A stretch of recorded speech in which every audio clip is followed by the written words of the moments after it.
আসসালামু আলাইকুম, সবাই কেমন আছেন? আশা করি সবাই ভালো আছেন। কিন্তু আমি বেশি একটা ভালো নেই। গরমের ভিতর রুম চেঞ্জ করতে হয়েছে আজকে 3 দিন যাবত। মানে কি মাল সামানা যে করছি এই প্রবাসের মাটিতে বলার মতো না। গরমে আর মানে অনেক কাজকর্মের জন্য দেখেন মুখে বরণ উঠে গেছে। ঠিক আছে, যাই হোক, সমস্যা নাই। নতুন বাসা গুছানো গাছানো হয়েছে, মোটামুটি চলতেছে। তো আপনাদেরকে ঘুরায় দেখাচ্ছি আমার বাসাটা কিরকম হয়েছে। অবশ্যই সবাই কমেন্ট করে জানাবেন। যাই হোক, এটা হচ্ছে আমার মানে মাতবাগ চুলার পার আর কি। এটা ঠিক আছে, এখানে মানে পেঁয়াজ টিয়াজ রাখার জন্য একটা বানাইছি। এটা হচ্ছে বড় ফ্রিজ, এখানে মাইক্রোওয়েভ আছে, পানির ফিল্টার, এখানে বসে মানে খাওয়া দাওয়া করার জন্য এটা এখানে রাখছি। আর এটা হচ্ছে নর্মাল ফ্রিজ।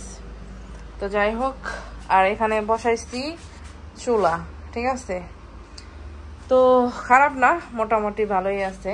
আর এটা হচ্ছে মানে বসার রুম। তো আপনাদেরকে দেখাচ্ছি, লাইটটা ধরায়নি। এটা হচ্ছে মানে এখানে আসা মানুষ বসতে পারবে, মানে মেহমান আসলে, এর জন্য এখানে সোফা রাখিয়ে দিছি। আর এটা হচ্ছে আমার মানে ড্রেসিং টেবিল। আর এখানে এটা দেওয়া হয়নি এখনো কাউন্টারের, এটা লাগাই দেবে আর কি। আসলে এত সময়ের অভাব, কি বলবো, এই গুছাইতে অনেক কষ্ট হয়ে গেছে গা, কিন্তু এখনো আরো অনেক কাজ বাকি আছে। তো যাই হোক, সমস্যা নাই।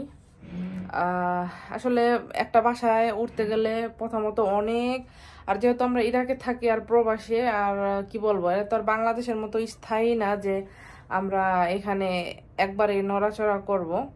তো আসলে আমি অনেক মানুষের দেখছি যে মানে 2-1 মাস পর পরই বাসা চেঞ্জ করে, মানে মানুষের সাথে বনে না। আর আমি ওরকম না, আমি আসলে এক এক জায়গায় 2 বছর 3 বছর এরকম করে আমি থাকতেছি। তো এটা হচ্ছে লাস্ট, ইনশাল্লাহ এটা থেকেই থাইকা ইনশাল্লাহ বাংলাদেশে চলে যাব। আর কোথাও লড়ার ইচ্ছা নাই। আর এখানে নিজের স্বাধীনতা আছে সবকিছু। এই বসার ঘরে একটা এসি ফিট করছি, গরিব গরিব মানুষ এখানে মেহমান টেহমান আসলে তো অবশ্য গরমে থাকতে পারবে না, এর জন্য আর কি। যাই হোক, এটার থেকে এখন বের হয়ে যাব। এখন দেখাবো আপনাদেরকে আমাদের মানে স্বামী স্ত্রী ঘুমানোর রুম আর কি, আমরা যে রুমে থাকি দুজন। এখানে অলরেডি 2টা ফ্যান চলতেছে। এ হচ্ছে আমাদের খাট, এখানে কোনো মাল সামানা দিয়ে নেই, বাস মানে আমরা থাকার জন্য এটা রাখছি। তো এখানে ফ্রিজ, সরি, এখানেও এসি ফিট করা হয়েছে, এই আর কি। তো আমাদের বাসাটা কেমন অবশ্যই আপনারা কমেন্ট করে জানাবেন, আপনাদের কাছে কেমন লাগতেছে, ভালো কিনা। যাই হোক, এই হচ্ছে ভিডিও। আর আপনাদেরকে বাহিরটাও দেখাবো ঘুরে ঘুরে। আর এখানে আমার হাজবেন্ড কাজ করতেছে, বুঝি না, আপনাদেরকে দেখাচ্ছি। এখানে এটা মানে বসে থাকতেই পারে না, বাসা থাকলে মানে শরীর গুসুর গুসুর মুসুর মুসুর করে। স্বামী কাম করতে করতে এই রোদের ভিতরে আর এই গরমের ভিতরে কে কইব এই কাজ করার জন্য, কোনো দরকার আছে? কথা কইলে মোর জমাইটা একটু হয় না, কি আর করা যাক, সমস্যা নাই। কি করতে হইব? কি ধর্ম এটা ধরতে? এটা ভিতরে নিয়ে ফিট করবে না? তেনতে পর আলগা নিতে পারবো?